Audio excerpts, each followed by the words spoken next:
Hi friends, காடை கிரேவியை பற்றி நம்மளோட ஷார்ட்ஸில் பார்க்க முடியல. ஸோ வீடியோவாக வாங்க பார்க்கலாம். காடை, வெங்காயம், தக்காளி, அப்புறம் இஞ்சி பூண்டு சின்ன சின்னதாக கட் பண்ண மாதிரி வச்சுருக்கேன்.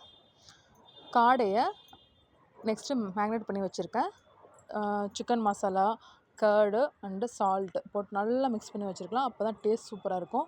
இப்போ ஆயில் ஆட் பண்ணிவிட்டு சோம்பு அண்டு இஞ்சி அண்ட் பூண்டு கட் பண்ணி வச்சுருக்கோம்ல, அதை நல்லா ஃபஸ்ட்டு வதக்கிடலாம். இப்போ நல்லா வதக்கின பிறகு ஆனியன் சேர்க்க ஆரம்பித்தாச்சு.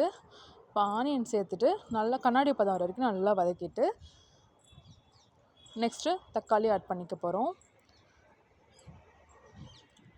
தக்காளி ஆட் பண்ண பிறகு சால்ட்டு கொஞ்சம் ஆட் பண்ணி வதக்கணுன்னா நல்லா வதங்கும்.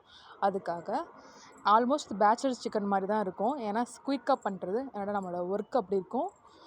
ஸோ இப்போ காடை ஆட் பண்ணியாச்சு, மேக்னேட் பண்ணி வச்சுருக்க காடை ஆட் பண்ணியாச்சு. இப்போ நமக்கு ப்ரிப்பராக மசாலா ஆல்ரெடி எடுத்து வச்சுருக்கோம். காடை கொஞ்சம் வதங்கட்டும். வதங்கின பிறகு நம்ம மசாலா ஆட் பண்ணிக்கலாம். கொஞ்சம் நல்லா வதங்கின பிறகு இப்போ மசாலா நம்ம ஆட் பண்ண போகிறோம். அந்த மசாலா உங்கள்கிட்ட இருக்க மசாலா கூட ஆட் பண்ணிக்கலாம். கரம் மசாலா ஆட் பண்ணால் கொஞ்சம் நல்லா ஃப்ளேவராக இருக்கும்.